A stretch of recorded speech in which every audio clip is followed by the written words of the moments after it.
Hi, I'm Pierce Brosnan. I'd like to talk about some of the roles that I've played in my life. Iconic characters. James Bond. Thank you, mister. The name's Bond. James Bond. For me, it was trying to walk a line between Roger and Sean Connery and not being shy of taking from their work. I was so enamored by Sean Connery, who I'd seen as a boy of 11 years of age in Goldfinger, and I watched him transcend to the heady heights of being Bond and creating such an iconic character. Oh, no, you don't. This is no time to be rescued. Then came Roger, and I watched Roger portray the character. So I took from both men, really. I allowed myself the grace to be able to try and get the sense of humor that both men brought to the part. Do you destroy every vehicle you get into? Standard operating procedure. Oh, you get chipped, you get nicked, you pull muscles, you get stitched up. So, I mean, I have the greatest admiration for Daniel Craig and what he did. The physicality that he brought to the performance was monumental. You kind of have your own private work that you deal with as an actor in trying to portray this man. It's pretty overwhelming. And then providing your own truthfulness. Can you make a truthful moment out of this scene? Mrs. Doubtfire.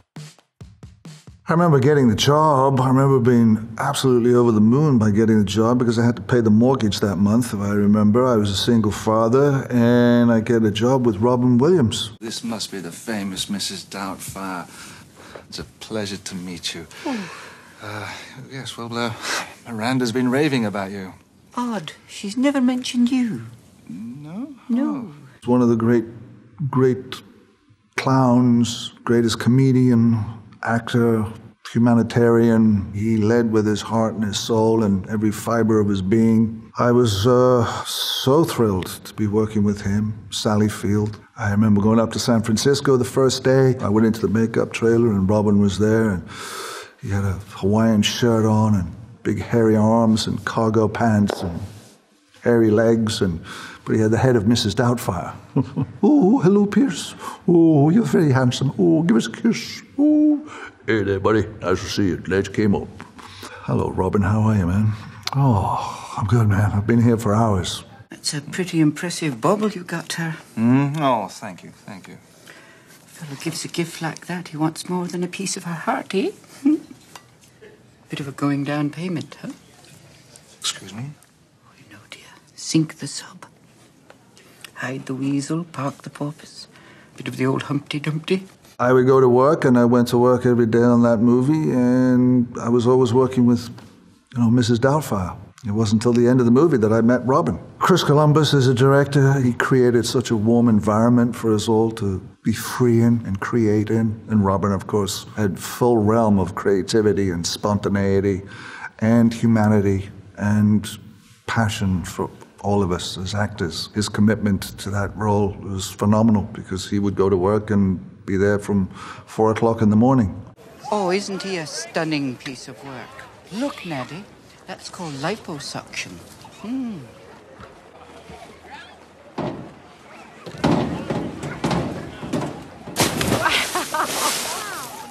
I hope he had protection. You hit the water at that speed, God knows what happened.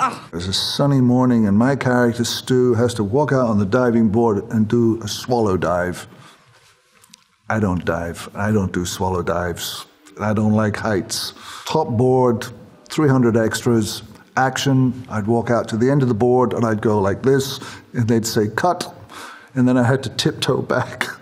Such humiliation. But it gave everyone a laugh. So that was that morning, and then the next scene was drive-by fruiting.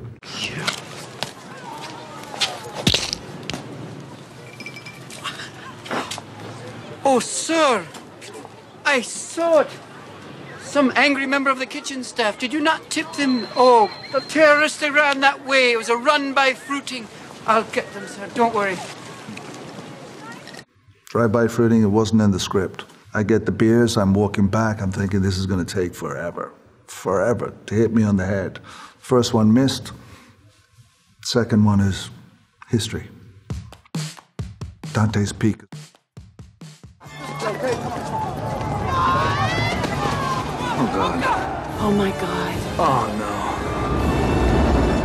My mum calls me up and says Dante's Peak is on again. She lets me know back from London all the movies that they play. For me as a boy growing up in England, Sunday lunch, then you watch a movie. So for her to be telling me that I'm on TV, just as a certain sense of accomplishment, and that's what you live for. The appreciation of the work, and that you bring joy to people's lives, and you turn them on. Dante's Peak, Roger Donaldson, good friend, great director, offered me the role. I just love the title. Sometimes the title will speak to you in an instant.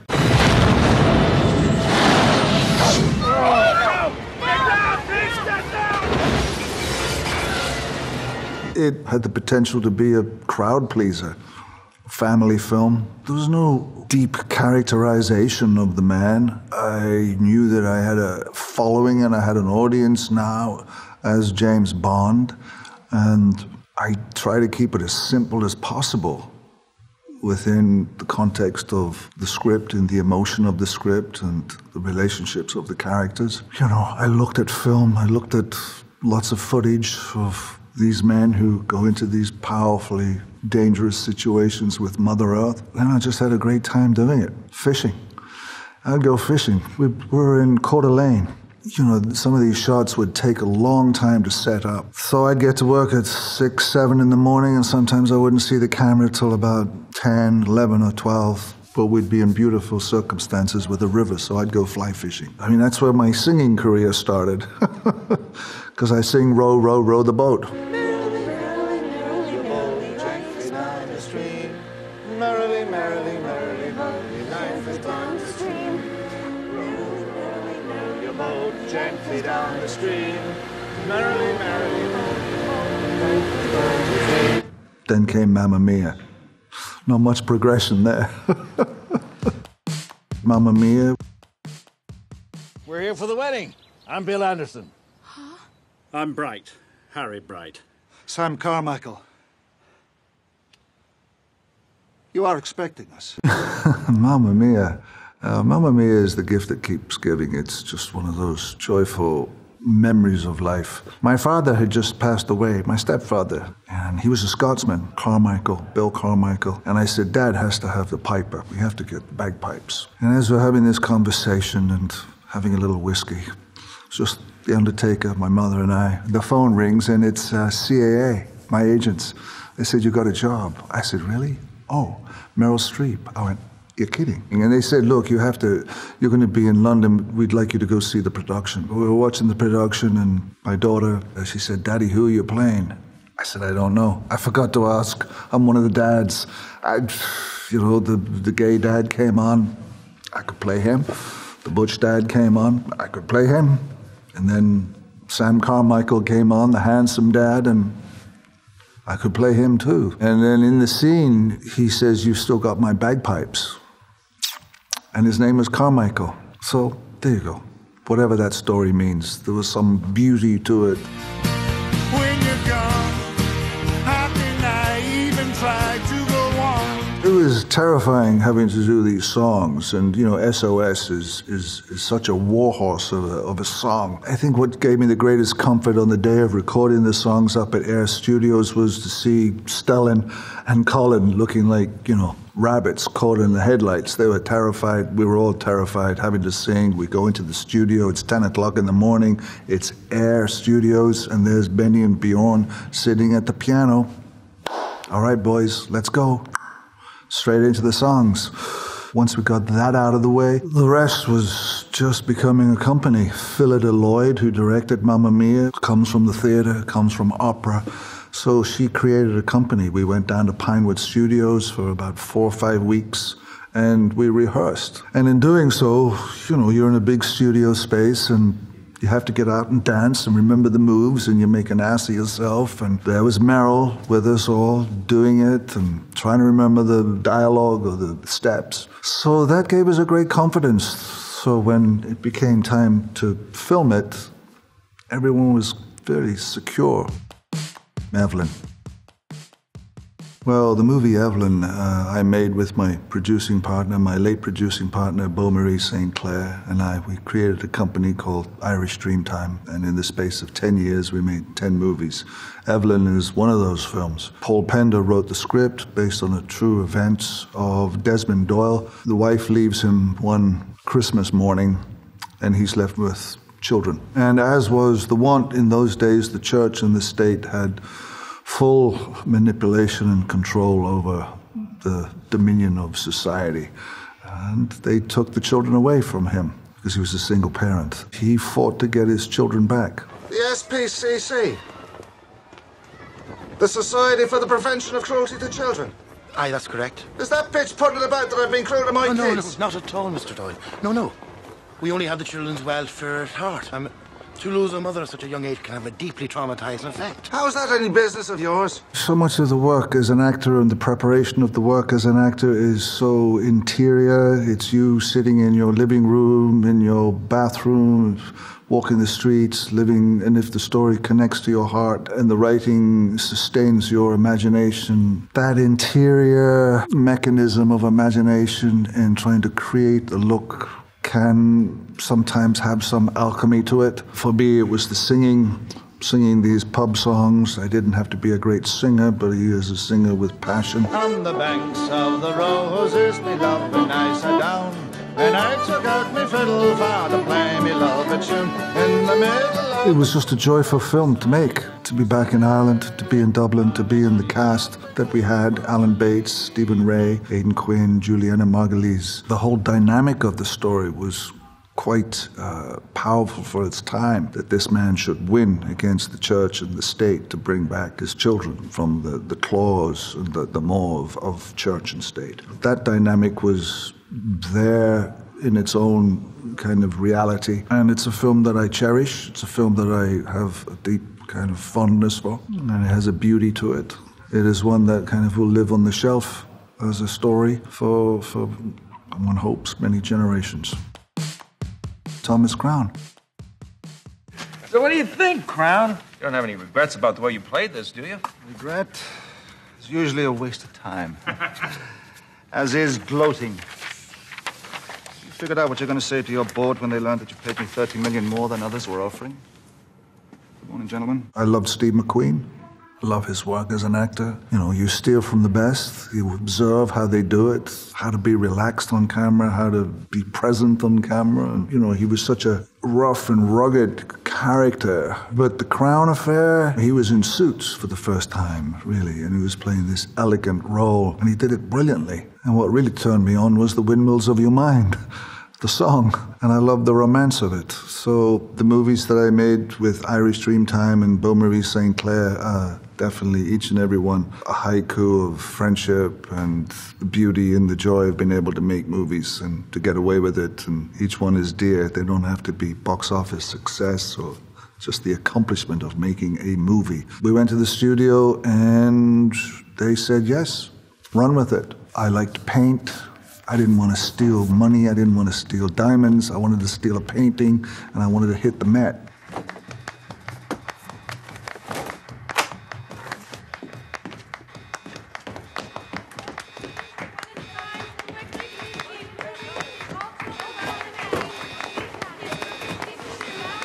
I mean, once we set sail with this and we had a great script, then it was the director, John McTiernan. John and I had made his first film out of the AFI, a film called Nomads.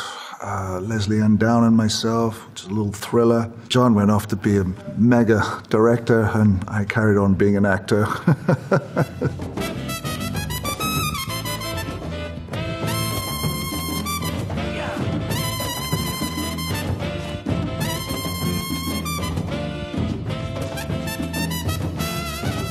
John McTiernan sent us down to a dance studio in Times Square. We went down, I don't know, twice a week.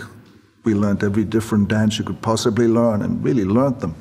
And then the day we came to shoot that scene, she was really nervous. I was nervous. I was like, oh my God, here we go. She said, let's just go through the moves. Let's go through the moves.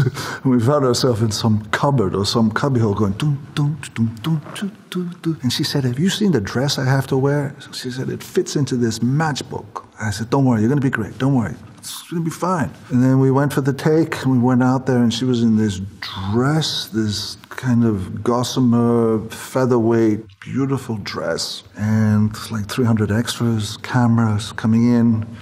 And John said, just make it up. Okay.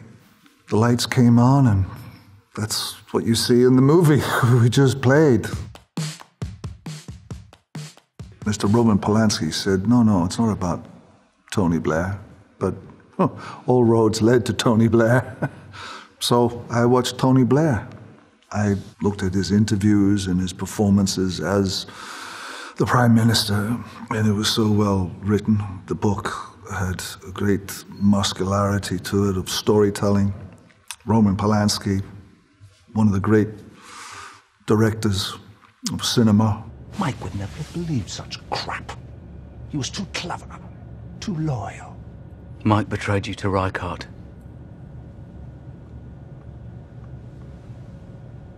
How do you know that? He told me. Reichardt? He's lying.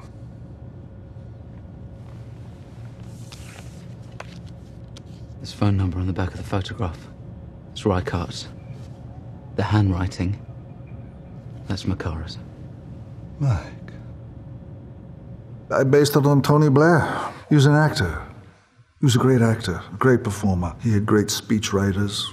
My particular character in the movie, that is. But he was fractured, weak, insecure, fraud, really had done not very good things by his standards and practice of being a prime minister. Black Adam, it's a massive character. It's never been portrayed on film before. It's 40 years old. In the making, Jama, the director, allowed us to have those quiet moments. Aldous Hodge, who plays Hawkman, and I are friends through many incarnations of life. So it's about friendship, it's about love and respect for another man in a situation, and you have the power. Dr. Fate has the helmet of Nabu, which is a curse and a blessing, because he is shackled to the power of the helmet. It's an addiction, it's a curse. It all sounds a lot of frou-frou when you talk about it like that, but it's stuff that you have to lend your heart to. If you go into the mythology of it, whether it be Dr. Fate or James Bond, I'm not very good at articulating the inner dialogue that one has. Otherwise, people think you're crazy. But if it's really well written, you follow the score. You bring your own life to it. You bring your own heart, your own feelings, your own emotions. Yeah, just big characters, big heroic characters. But, if you have the courage to keep it as simple as you possibly can and listen and play it for all it's worth, and you have a good director who can guide you, then you can come up with something that's really meaningful and powerful.